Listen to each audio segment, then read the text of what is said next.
नमस्कार माझ्या विद्यार्थी मित्रांनो. तर आपण इयत्ता 10वीचा 4था धडा स्टार्ट केलेला आहे. 4थ्या धड्यामध्ये आपल्याला 4 सराव संच जरी असले तरी आपल्याला 2च सराव संच आता करायचे आहे, कारण 25% सिलेबस वगळण्यात आलेला आहे. आता आपण सराव संच 4.1 म्हणजे प्रॅक्टिस सेट 4.1 आणि प्रॅक्टिस सेट 4.2 ऑलरेडी केलेला आहे. त्याचा प्रॉब्लेम सेट 4A पण आपल्याला करायचा होता आणि तो आपण करतोय. त्याच्यामध्ये 10 गणितं होते. तर 10 गणितापैकी पहिल्या 7 गणितांचा ऑलरेडी मी एक व्हिडिओ तुम्हाला दिलेला आहे, तो तुम्ही बघा. आता हा दुसरा व्हिडिओ आपण बघणार आहोत. लक्ष देण्याचा प्रयत्न करा. प्रॉब्लेम सेट 4Aचा हा आपल्याला दुसरा व्हिडिओ आहे आणि याच्यामध्ये आपल्याला 8वा 9वा आणि 10वा प्रश्न लिहायचा आहे. साहजिकच मी एकाच लँग्वेजमध्ये प्रश्न लिहितोय. समजा मराठीमध्ये एखादा प्रश्न मराठीत, एखादा इंग्लिशमध्ये पण लिहितो, पण तुम्ही मात्र तुमच्याकडे पुस्तक असू द्या आणि तुम्ही समजून घ्या की प्रश्न कसा आहे. ओके. तर हा प्रश्न काय आहे? एका ठोक व्यापाऱ्याने 1,50,000 रुपये करपात्र किमतीचे विद्युत साहित्य खरेदी केले. म्हणजे ठोक व्यापाऱ्याने खरेदी केली 1,50,000 रुपयाला. ठोक व्यापाऱ्याने एवढ्या किमतीला ते खरेदी केली. ओके. व ते सर्व साहित्य किरकोळ व्यापाऱ्यास त्याने किती विकले? 1,80,000 रुपये. आणि किरकोळ व्यापाऱ्याने ते ग्राहकास तेवढ्याला विकले 2,20,000 रुपये. म्हणजे 3 प्रकारचे लोक आहे इथे. एक आहे होलसेलर, लक्ष द्या, ठोक व्यापारी, ठोक विक्रेता, ज्याला होलसेलर म्हणतात, होलसेलर. दुसरा आहे किरकोळ विक्रेता,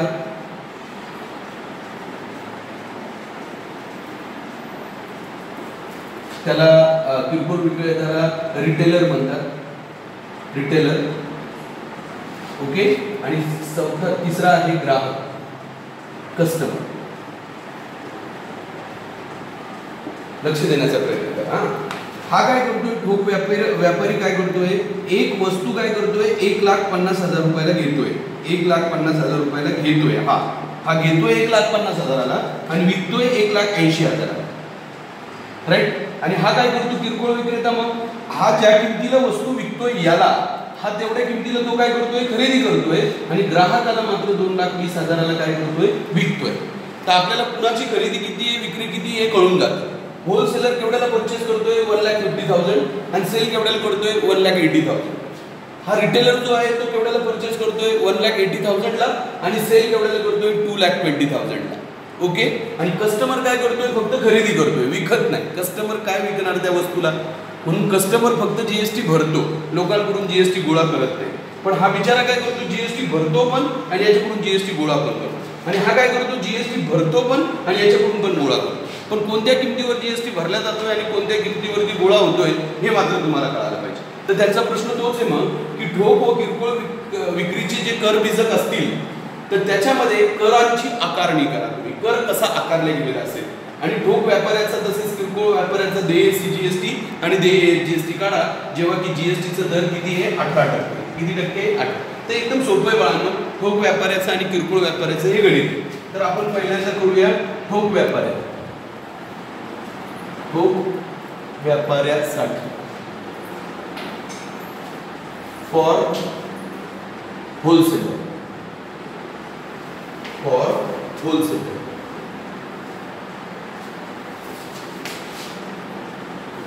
ओके.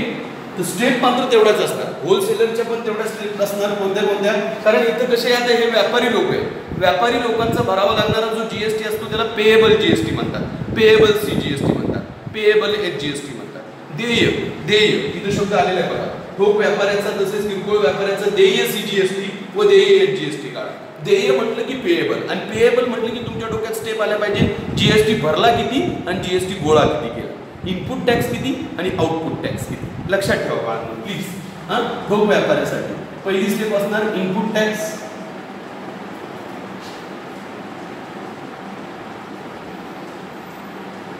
दुसरी स्टेप असणार आयटीसी, तिसरी स्टेप असणार आउटपुट टॅक्स,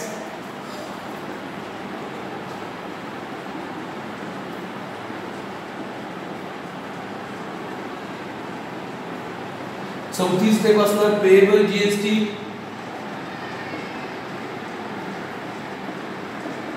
त्याच्यानंतर म्हणजे देय जीएसटी आणि त्याच्यानंतर असणार देय सीजीएसटी आणि देय एचजीएसटी. एवढे सगळे स्टेप आपल्याला करायचे. पेएबल हे अगोदर पण केले आपण ऑलरेडी, अगोदर हे गणित झालंय आपल्याला, लक्षात ठेवा. इथे एक व्यापाराची चेन आहे बाळा, की होलसेलर कुणाला विकतोय, रिटेलरला, आणि रिटेलर कुणाला विकतोय, कस्टमरला. ठोक व्यापारी कुणाला विकतोय, किरकोळ विक्रेत्याला, आणि किरकोळ विक्रेता कुणाला विकतोय, ग्राहकाला. तर स्टेप बाय स्टेप चेन आहे हा. तर पहिल्यांदा ठोक व्यापाऱ्यासाठी काय, तो केवढ्याला वस्तू खरेदी केलेला आहे, 1,50,000, त्याच्यावर तो जीएसटी भरणार, म्हणजे तो त्याचा इनपुट टॅक्स. 1,50,000चे किती टक्के, 18%. काढा 1,50,000चे 18%. 1,50,000 गुणिले 18 भागिले किती, 100. मग 2 शून्य काय झाले, कट. म्हणजे 1500ला कितीने गुणायचं, 18ने. जर तुम्ही गुणलं तर 18 शून्य शून्य, 18 पंचे 90, आजच्याले 9, आणि 18 1 18 9 किती, 27. म्हणजे 27,000 रुपये त्याने काय भरला, इनपुट टॅक्स भरला. कुणी, ठोक व्यापाऱ्याने 27,000 भरला त्याने. आणि आता त्यांनी काय केला, मग तो त्याचं काय झालं, इनपुट टॅक्स त्यांनी तेवढा भरला, ते त्याचं काय असतं, क्रेडिट असतं. त्यालाच आयटीसी म्हणतो आपण. काय म्हणतो त्याला, आयटीसी. ओके. आता तो काय करतोय, जे 1,50,000 रुपयाला घेतलेलं सामान होतं, जे विद्युत साहित्य होतं, तो 1,80,000ला विकतोय. 1,80,000ला. म्हणून तो जो रिटेलरला 1,80,000ला विकतोय ना, तेवढ्याचा तो जीएसटी काय करतोय, गोळा करतोय. 1,80,000 गुणिले 18%. मग 1,80,000 गुणिले 18 भागिले 100, 2 शून्य कट. म्हणजे 1800 गुणिले 18, तर गुणाकार येतोच सगळ्यांना. हे 2 शून्य जशाच तसे, आणि 18चा आणि 18चा जर गुणाकार केला तुम्ही तर एवढा येतो बघा, 32,400 रुपयाला. म्हणजे काय झालंय लक्षात घ्या, त्याने जेवढ्याला सामान खरेदी केलं 1,50,000ला, तेवढ्यावर त्याने 27,000 जीएसटी भरला. पण त्याने ते सामान 1,80,000ला विकल्यामुळे 32,400 रुपये जीएसटी गोळा केला. 27,000 भरला, 32,400 गोळा केला, तर जास्त किती त्याच्याकडे उरला, तो तुम्हाला इथं लिहायचा असतो. 32,400 मधून 27,000 वजा करा, तर उत्तर 5,400 रुपये. हा झाला त्याचा पेएबल जीएसटी. जर पेएबल जीएसटी त्याला 5,400 रुपये असेल, तर सीजीएसटी त्याचा अर्धा असतो. म्हणजे 5,400 ला कितीने भागणार तुम्ही, 2 ने, म्हणजे 2700 रुपये. आणि पेएबल एचजीएसटी पण त्याचाच अर्धा असतो, म्हणजे 2700 रुपये. लक्षात येते का, एवढं सगळं गणित तुम्हाला करायचं होतं. हे झालं ठोक व्यापाऱ्यासाठी. हे कुणासाठी झालं, ठोक व्यापाऱ्यासाठी. का आलं तुम्हाला, कारण ठोक व्यापारी काय करतोय, 2 प्रकारचे व्यवहार करतोय. खरेदी पण करतोय आणि विक्री पण करतोय. परचेस पण करतोय आणि सेल पण करतोय. मग परचेस करतानाचा हा टॅक्स, एवढा टॅक्स त्याला भरावा लागला. सेल करताना एवढा टॅक्स त्यांनी गोळा केला, आणि म्हणून त्याच्याकडे पेएबल झालेले आहे. ऑलरेडी आपण खूप वेळा प्रॅक्टिस केली याची. नंबर 2 ला किरकोळ व्यापाऱ्यासाठी. किरकोळ व्यापाऱ्यासाठी फॉर रिटेलर. रिटेलरसाठी पण सेम स्टेप करायचे आपल्याला. For retailer. ओके. त्याच्यासाठी पण त्या स्टेप कोणत्या कोणत्या, पहिली स्टेप इनपुट टॅक्स. किती इनपुट टॅक्स आहे त्याचा, तो तुम्ही काढा. त्याच्यानंतर आयटीसी, इनपुट टॅक्स क्रेडिट.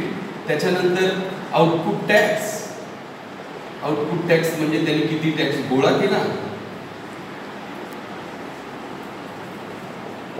त्याच्यानंतर देय जीएसटी. देय जीएसटी म्हणजे पेएबल जीएसटी. हा. नंतर देय सीजीएसटी, पेएबल सीजीएसटी.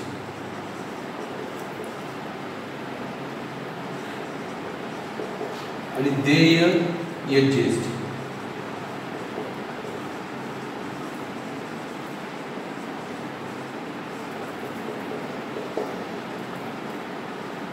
बघा आता रेडी सगळेजण, समजून घेण्याचा प्रयत्न करा. जसा होलसेलर खरेदी विक्री करतो, तसा हा रिटेलर पण खरेदी विक्री करतो. हा रिटेलर काय करतो, होलसेलर कडून घेतो आणि ग्राहकाला विकतो.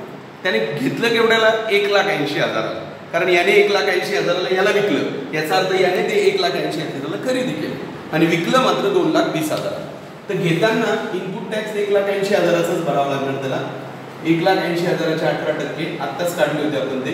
1,80,000 गुणिले 18 भागिले 100, हे 2 शून्य काय होतात, कट. म्हणजे 1800 गुणिले 18, आणि मग गुणाकार कसा होतो, 2 शून्य जशाच तसे, आणि 18 ने 18ला गुणलं तर 324. म्हणजे 32,400 रुपये टॅक्स त्याने भरला. याने टॅक्स भरला तेवढं त्याला क्रेडिट मिळतं, मग 32,400. ओके. आणि आता 1,80,000ला त्याने सामान खरेदी केलं. आता ते विकलं केवढ्याला, 2,20,000. म्हणून त्याने ग्राहकाकडून 2,20,000चा टॅक्स वसूल केला. त्याला आउटपुट टॅक्स म्हणतात. गोळा केला एवढ्याच्या 2,20,000चे 18%. म्हणजे 2,20,000 गुणिले 18 भागिले 100. आता 2 शून्य जर कट केले तर 2200 गुणिले किती उरलं 18. तर गुणाकार जर केला तर 18 गुणिले 36 8 3 18 गुणिले 36 आणि 3 39. 39,600 रुपये जीएसटी त्यांनी काय केला गोळा केला किरकोळ विक्रेत्याने 39,000. मग जीएसटी किती भरावा लागणार त्याला पेएबल किती 39,600 मधून 32,400 काय होणार वजा होणार. जर वजाबाकी केली तर 7,200 रुपये हा झाला जीएसटी. तर सीजीएसटी किती असतो त्याच्या अर्धा. मग 7,200 ला 2 ने भागा तर 3600 रुपये. परत तसाच हा एनजीएसटी पण 3600. सोप्या स्टेप आहे. अशी गणित ऑलरेडी तुम्ही केलेलीच आहे. लक्षात ठेवा फक्त तुम्हाला या गणितामध्ये तुम्ही किती रुपयाचं सामान खरेदी करताय आणि किती रुपयाचं विकताय हे तुम्हाला कळायला पाहिजे. तो होलसेलर किती रुपयाला खरेदी केला 1,50,000 आणि विकला केवढ्याला 1,80,000.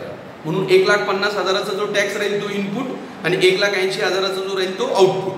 आणि किरकोळ विक्रेत्यासाठी काय रिटेलरसाठी काय त्याने सामान खरेदी केवढ्याला केलं 1,80,000 आणि विकलं 2,20,000. तर 1,80,000चा टॅक्स इनपुट आणि 2,20,000चा टॅक्स आउटपुट. आणि मग बाकीच्या स्टेप तुम्हाला माहितीच आहे सगळ्यांना. ओके बाळांनो व्यवस्थित समजून घ्या. हे गणित तुम्ही समजून घ्या आणि हेच गणित मी तुम्हाला अंक बदलून होमवर्कला देतोय. हे एकच गणित लक्ष द्या. इकडे बघा तुम्ही होमवर्कला पण हेच गणित देतोय मी तुम्हाला. अंक बदलतो मी इथे प्रॉब्लेम सेट 4 केलेला आहे सुरू आपण. हाच मी होमवर्कला प्रश्न देतोय फक्त हे आकडे बदलतो.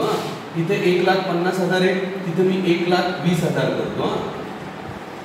इथे 1,80,000 आहे तिथे मी 1,30,000 करतो बरं का. आणि जिथं 2,20,000 होतं तिथं 1,40,000 करतो. ओके. आणि हा जो दर आहे 18% तो मी 12% एवढं. आणि सेम गणित तुम्हाला परत करायचं. हे होमवर्कला दिले मी. इंग्लिशवाल्यांनी पण हाच प्रश्न हे 3 अंक बदलून लिहून घ्या व्यवस्थित लिहून घ्या आणि याला सोडवण्याचा प्रयत्न करा. आणखी 2 गणित बाकी आहे ते घेऊ आपण. ओके ओके बाळांनो पुढचा प्रश्न बघू आपण. 9वा प्रश्न पण बघा समजून घ्या. Anna Patil Thane Maharashtra supplied vacuum cleaner to a shopkeeper in Vasai. Anna पाटलांनी काय केलं एक व्हॅक्यूम क्लीनर जे आहे ना ते एका वसईच्या शॉपकीपरला विकलं. अण्णा पाटलांनी ते शॉपकीपरला विकलं. अण्णा पाटलांनी पण कुठून तरी खरेदी केलेलंच होतं पण अण्णा पाटलाचं आपल्याला काय घेणं देते. त्यांनी ते कुणाला विकलं एका शॉपकीपरला वसईच्या for the taxable value of ₹14,000. केवढ्याला विकलं त्यांनी ते 14,000ला विकलं. तेव्हा जीएसटी किती घेतला त्यांनी 28% घेतला अण्णा पाटलांनी जे काही टॅक्स इनवाइस बनवलेलं असणार आहे जे काही सेलिंगचं त्यांनी बिल बनवलेलं असणार आहे ते असं असणार. शॉपकीपरने काय केलं परत तेच जे व्हॅक्यूम क्लीनर होतं 14,000ला घेतलेलं ते एका ग्राहकाला 16,800ला विकलं. त्याने पण 28% जीएसटी घेतला. तर इथं फक्त हाच एक व्यक्ती असा आहे वसईचा जो दुकानदार आहे तो शॉपकीपर आहे वसईचा. तो काय करतोय सामान खरेदी पण करतोय आणि विकतोय पण. अण्णा पाटील खरेदी नाही करत. अण्णा पाटील फक्त विकताय 14,000ला पण हा जो शॉपकीपर आहे तो 14,000ला घेतोय आणि 16,800ला ग्राहकाला विकतोय. तर तुम्हाला एवढं सगळं काढायचं आहे. एक अण्णा पाटलांचं जे टॅक्स इनवाइस असणार आहे त्याच्यामध्ये सीजीएसटी एचजीएसटी किती असणार आहे आणि जे टॅक्स इनवाइस शॉपकीपर बनवणार आहे त्याच्यामध्ये सीजीएसटी एचजीएसटी किती असणार आहे. आणि मग खऱ्या अर्थाने जो शॉपकीपर आहे त्याला गव्हर्नमेंटला जे काही फॉर्म फिलअप करून द्यायचं आहे जे काही जीएसटीचं जे काही गव्हर्नमेंटला पेड करायचे ते पेएबल जीएसटी पेएबल सीजीएसटी आणि पेएबल एचजीएसटी किती.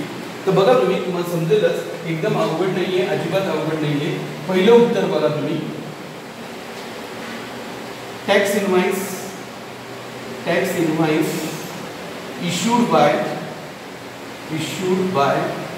अण्णा पाटलांनी जे टॅक्स इनवाइस इश्यू केलेले आहे ते हे अण्णा पाटलांनी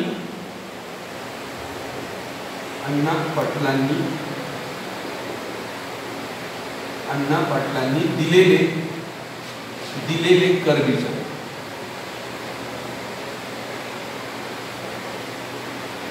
अण्णा पाटलांनी एक बिल करून एक टॅक्स इनवाइस बनवून कुणाला दिलेले ग्राहकाला. कसा टॅक्स इनवाइस बनवणार तो त्याची करपात्र किंमत किती आहे करपात्र किंमत टॅक्सेबल व्हॅल्यू केवढ्याचं सामान विकतोय तो विचारा. करपात्र किंमत आहे 14,000 रुपये 14,000 रुपये टॅक्सेबल व्हॅल्यू. मग याच्यावर तो जीएसटी घेतोय. जीएसटी किती घेणार तो किती टक्के घेतोय 28%. मग तो जीएसटी सांगणार किती जीएसटी लागला भाऊ तुला 14,000चे 28%. मग काढा 28% तर 14,000 गुणिले 28 भागिले किती 100. तर 2 शून्य काय झाले कट. म्हणजे 140 गुणिले किती 28. 140 गुणिले 28 करताना 14 ने 28 ला गुणा करतो.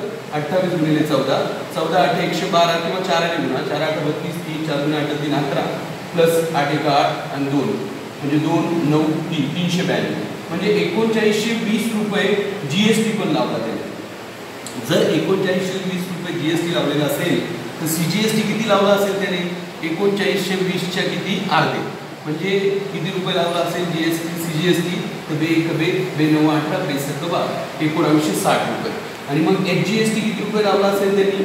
1960 रुपये. हे बघा आपण गणित कसं करतोय, पेएबल नाही काढत का आपण. आपल्याला काय करायचंय, अण्णा पाटलांचं जे टॅक्स इनवाइस होतं का, अण्णा पाटलांनी कुणाला सामान विकलेले? वसईच्या एका शॉपकीपरला, तर वसईच्या एका दुकानदाराला. तर वसईच्या दुकानदाराचं हे बिल आहे, पण हे दिलं कुणी आहे? अण्णा पाटलांनी. म्हणून इथं अण्णा पाटलांनी दिलेले कर विजत म्हटलंय. आणि त्याच्यात मग करपात्र किंमत ही, मग GST हा, मग CGST आणि मग HGST झाले. अण्णा पाटलांनी हे असं जे काही आहे कुणाला विकलेलं आहे? त्या शॉपकीपरला, त्या दुकानदाराला. आता त्या शॉपकीपरसाठी कर विजत काय? Tax invoice issued by shopkeeper of Vasai. वसईचा जो कोणी शॉपकीपर आहे ना, वसईचा शॉपकीपर, त्याने काय केलेले त्याच्यासाठीचं हे टॅक्स इनवाइस. ओके, वसईच्या दुकानदाराने दिलेले कर विजत.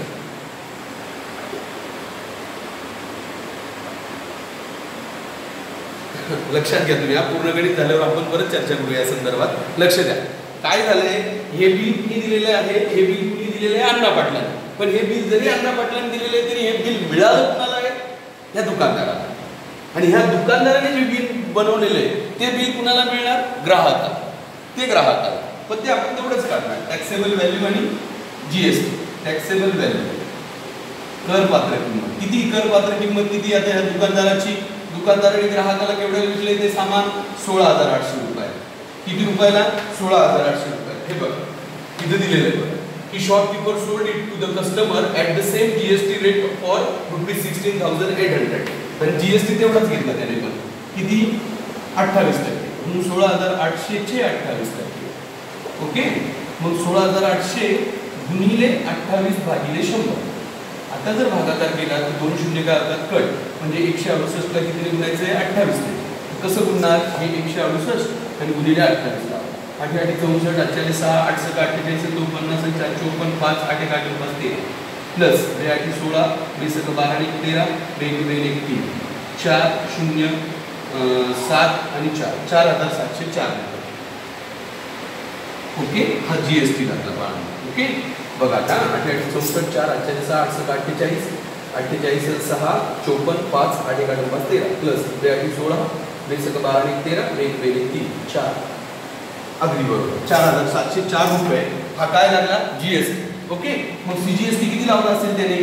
याच्या अर्धा असतो ना GSTच्या. म्हणून 4,704 ला कितीने भागणार तुम्ही? 2 ने. तर 2 दुणे 4 2 त्रिक 6 2 पंचे 10 2 दुणे 4 2352 रुपये. ओके, आणि HGST पण किती लावलेलं असणार त्याने? आपल्याला फक्त त्यांनी सांगितलं की त्यांचं जे टॅक्स इनवाइस असणार आहे ना अण्णा पाटलांनी बनवलेलं, त्याच्यात GST किती होता, CGST किती होता, HGST किती होता ते तुम्ही सांगा फक्त आम्हाला. तर आपण सांगितलं त्यांना की बाबा अण्णा पाटलांनी बनवलेलं जे टॅक्स इनवाइस होतं त्याच्यात GST 3920 रुपये होता आणि CGST 1960 रुपये होता आणि HGST पण 1960 रुपये होता. पण ह्या दुकानदाराने ग्राहकासाठी जे बिल बनवलं हे ग्राहकाचं बिल आहे, पण ह्याने बनवलं या दुकानदाराने. त्याने काय केलं? टॅक्सेबल किंमत 16,800 पकडली म्हणून GST त्याने 4,704 वसूल केला आणि CGST 2352 आणि HGST 2352. आता तिसरा प्रश्न मात्र काय करायचा आहे? Payable tax for shopkeeper. म्हणजे दुकानदारासाठी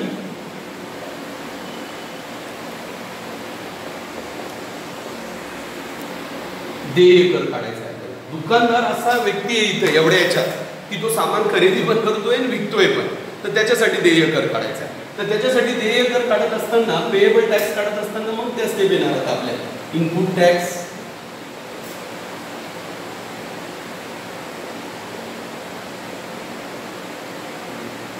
मग ITC, मग आउटपुट टॅक्स,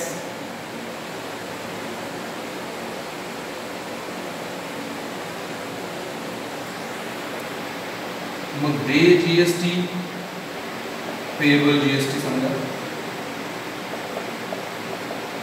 मग डे CGST, पेएबल CGST,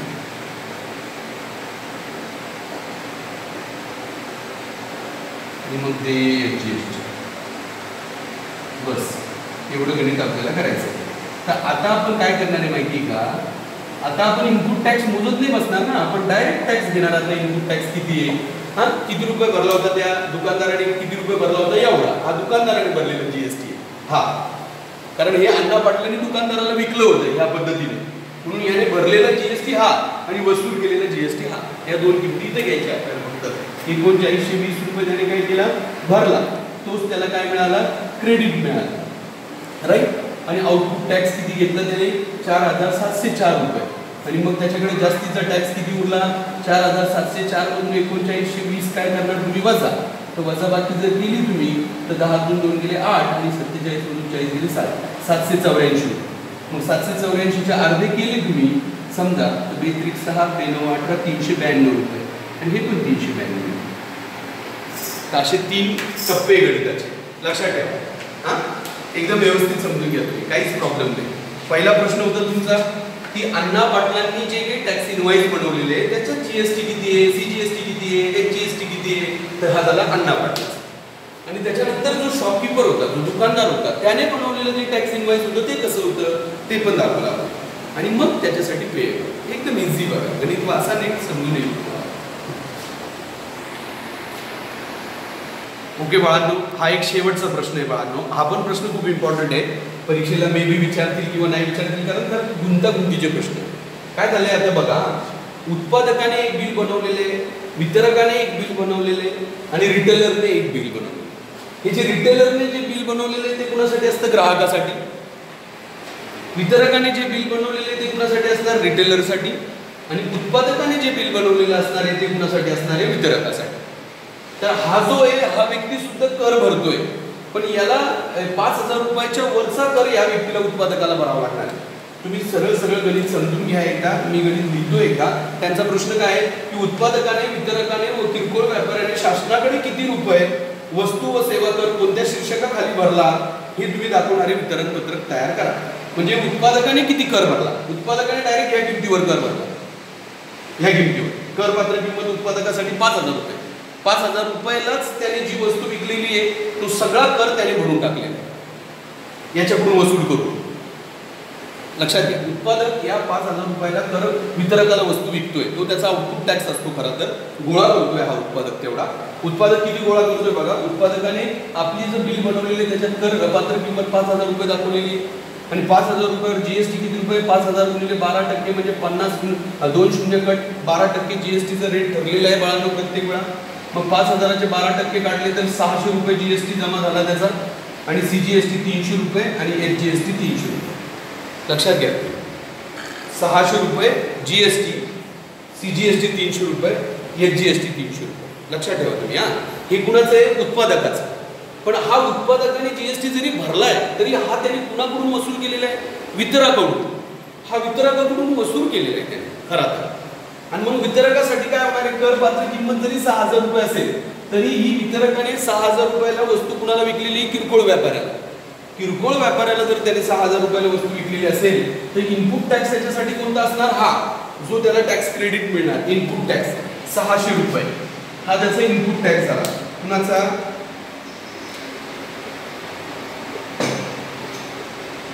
वितरकाचा. पण मग त्याच्यासाठी तेच क्रेडिट असणार 600 रुपये. पण तो आउटपुट टॅक्स कोणता घेणार, ज्या किमतीला तो वस्तू विकतोय, 600 रुपयाला वस्तू विकतोय तो आता, सॉरी 6000 रुपयाला. मग 6000 रुपयावर त्याचं 12% लागणार. मग 6000 गुणिले 12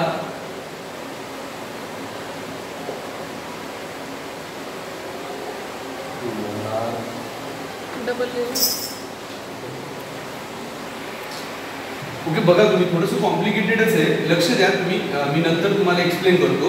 तर हा झाला ITC इनपुट टॅक्स क्रेडिट मिळाला त्याने 600 रुपये. आणि मग 6,000वरती 12% तो वसूल करतोय. मग 6,000वर 12% किती वसूल होतोय त्याच्याकडनं? 60 गुणिले 12 म्हणजे किती? 720 रुपये.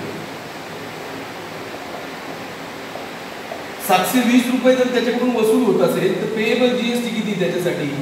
म्हणजे किती जीएसटी भरावा लागेल त्याला गव्हर्नमेंटकडे? तर ह्या 720 मधून ते 600 जे क्रेडिट मिळालेले होते ते मायनस होईल 120 रुपये. आणि मग पेएबल सीजीएसटी किती असणार? 60 रुपये. आणि पेएबल एचजीएसटी किती असणार? 60 रुपये. मी तुम्हाला नंतर एक्सप्लेन करतो ते, तुम्ही व्हॅल्यू समजून घ्या एकदा पहिल्यांदा. आता हा जो किरकोळ व्यापारी आहे, किरकोळ व्यापाऱ्याने ते 6,500 रुपयाला किरकोळ व्यापाऱ्यासाठी हे इनपुट टॅक्स क्रेडिट मिळतं याला एवढं. याने जीएसटी किती रुपये भरलेला आहे? याने जीएसटी किती रुपये भरलेला आहे? पेएबल जीएसटी किती याच्याकडे? 120 रुपये. तर हे याच्यासाठी काय मिळालं? 120 रुपये काय मिळालं त्याला? क्रेडिट मिळालं. समजा पूर्ण 720 रुपये क्रेडिट मिळालं त्याला. पूर्ण 720 रुपये क्रेडिट मिळालं यांनी भरलेला. जो वरती भरत चाललेला जो टॅक्स आहे का 720 रुपये, तो त्याला क्रेडिट मिळतो. म्हणजे याचं 600 रुपये क्रेडिट मिळतं आणि याचं 120 रुपये क्रेडिट मिळतं. असं करून 720 रुपये त्याला क्रेडिट मिळतं. म्हणून 720 रुपये हा झाला त्याचा इनपुट टॅक्स क्रेडिट. आणि मग आउटपुट टॅक्स केवढ्याला घेतोय तो? 6,500ला. 6,500 चे 12%, 6,500 गुणिले 12 भागिले 100, 65 गुणिले 12, 12 पंचे 60, 6 12 सक 72 आणि 6 78, 780 रुपये. बघा कसा 12 पंचे 60 0 आणि 6 12 सक 72 आणि 6 780 रुपये त्याने टॅक्स वसूल केला. टॅक्स वसूल केला 780 रुपये. 780 रुपये जर टॅक्स वसूल केलेला असेल त्याने, तर त्याच्यासाठी जीएसटी किती? 780 तून 720 मायनस होईल म्हणजे किती रुपये? 60 रुपये. मग सीजीएसटी किती रुपये? 30 रुपये. आणि एचजीएसटी किती रुपये? 30 रुपये. तुम्ही हे गणित कसं आहे तुम्ही समजून घेण्याचा प्रयत्न करा. बघा 3 लोक आहेत आपल्याकडे. एक आहे उत्पादक. उत्पादक काय करतोय माहिती का? पूर्ण 5,000 रुपयाचा जो जीएसटी तो गोळा करतोय. कारण त्यांनी काय केलं? उत्पादकाने ही 5,000 रुपयाला वस्तू कुणाला विकली? वितरकाला. वितरकाने 5,000ला खरेदी केली, पण 6,000ला कुणाला विकली? किरकोळ व्यापाऱ्याला. किरकोळ व्यापाऱ्याने काय केली? 6,000ला खरेदी केली, पण 6,500 रुपयाला कुणाला विकली? त्याने ग्राहकाला. अशी चेन चालली आहे व्यापाराची. काय चालली आहे? चेन चालली आहे. लक्षात ठेवा तुम्ही. तर मग होतं काय आहे या स्टेपमध्ये नेमकं? याने 5,000 रुपयावरती हा जो जीएसटी लावलाय, किती रुपये लावलाय? 600 रुपये. आणि सीजीएसटी किती रुपये लावला? 300 रुपये. एचजीएसटी किती रुपये लावला? 300 रुपये. याने ही वस्तू 5,000ला विकली आहे. केवढ्याला घेतली हे आपल्याला माहित नाही या उत्पादकाच्या बाबतीत, या होलसेलरच्या बाबतीत. त्याला बघा ना, मराठीत उत्पादक म्हणता येते पण इंग्लिशमध्ये त्याला होलसेलर म्हणताय. आता असो जे काही असेल ते ना, 5,000 रुपयाला ही वस्तू तो ज्यावेळेस कुणाला विकतोय? वितरकाला. त्यावेळेस त्याला जीएसटी किती रुपये लावला? त्याने 600 रुपये आणि 300 रुपये सीजीएसटी आणि 300 रुपये एचजीएसटी. म्हणजे हा 600 रुपये जीएसटी त्याने कुणाकडून आणला होता? वितरकाकडून. परंतु त्याने गव्हर्नमेंटला एवढा जीएसटी भरून टाकला. याने 600 रुपये जीएसटी भरून टाकला उत्पादकाने. राईट? भरला याने उत्पादकाने एवढा भरला. त्याच्यानंतर काय झालं? हा जो वितरक आहे, हा जो डिस्ट्रीब्युटर आहे, या डिस्ट्रीब्युटरनेच भरलेला होता बरं का हा टॅक्स खरा तर. पण हा टॅक्स जरी हा भरतोय तर हा कुणाकडे भरतोय? उत्पादकाकडे. आणि उत्पादक कुणाला भरतोय? हा गव्हर्नमेंटला. हे गव्हर्नमेंटला गेलं याने 600 रुपये घेऊन गेला. ओके, गेला, झालं कामाचं. आता काय झालं? वितरकाच्या बाबतीत काय झालं? मग त्याने ऑलरेडी 600 रुपये याला कर भरलेला होता. तो त्याचा इनपुट टॅक्स झाला. तो त्याच्यासाठी इनपुट टॅक्स क्रेडिट झाला. आणि त्याने ती वस्तू 6,000 रुपयाला कुणाला विकली? तर किरकोळ व्यापाऱ्याला. म्हणून 6,000 रुपयावर तो वसूल किती करतोय? 720 रुपये. 720 रुपये वसूल केले तर त्याच्याकडे जास्तीचे किती उरला? 120 रुपये. कारण ऑलरेडी 600 रुपये याला भरलेलेच होते ना त्याने.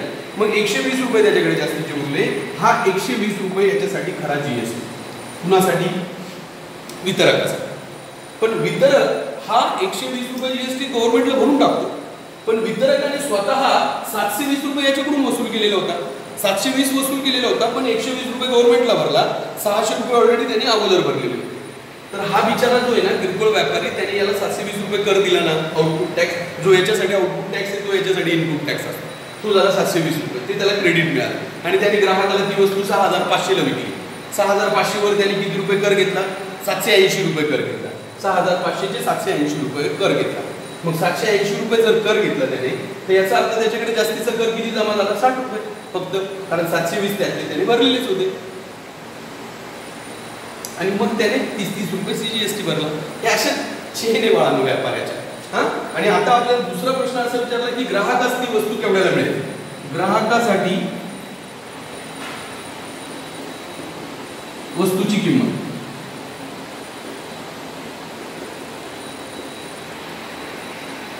Price of good for customer. कस्टमरला केवढ्याला पडणार ती. कस्टमरला खरं तर त्या रिटेलरने केवढ्याला विकलेली होती. 6500 ला विकली होती ती वस्तू. 6500 ला विकली त्या किरकोळ व्यापाऱ्याने ती. पण त्याच्याकडून 780 रुपये GST पण वसूल केला. म्हणून 6500 मध्ये 780 प्लस होती. किती रुपये होईल आता. 7280 रुपयाला ती पडेल ग्राहकाला. राईट. आणि तिसरा प्रश्न आहे की या साखळीतील B2B आणि B2C बीजकी कोणती. तर हे जे कर बीजक 1 आहे ते B2B चे, कर बीजक 2 आहे ते पण B2B आहे, आणि कर बीजक C जे आहे तिसरं जे कर बीजक बनवलेलं होतं ते मात्र काय आहे B2C. कारण त्या एकट्यानेच बिचाऱ्याने ग्राहकाला विकलेली. म्हणून 1,2 हे जे आहे ते B2B आहे, आणि जे 3 नंबरचं कर बीजक आहे ते आहे B2C. यार कळालं की हे काय माहिती तुम्हाला. लक्ष द्या, मी तुम्हाला आणखी 5 मिनिटं एक्सप्लेन करण्याचा प्रयत्न करतो. प्लीज समजून घ्या तुम्ही. हां, लक्ष द्या कसं झालेलं आहे हे बघा. हा जो बरं हे तुम्ही लक्षात घ्या. एकदम सोपं आहे बाळा. काढायच्या व्हॅल्यू समजून घ्या तुम्ही. एकदम छानपैकी बघा, व्यवस्थित बघा. आणि तुम्हाला जर नाहीच कळालं तर तुम्ही मला कॉल करा. व्हॉट्सॲपवरती तुम्ही मला विचारू शकता किंवा मग डायरेक्ट कॉल करून विचारा. मी तुम्हाला एक्सप्लेन करेन. पण हे उत्तर एकदम सोपं आहे. हां, ओके बाळांनो, लक्षात घ्या.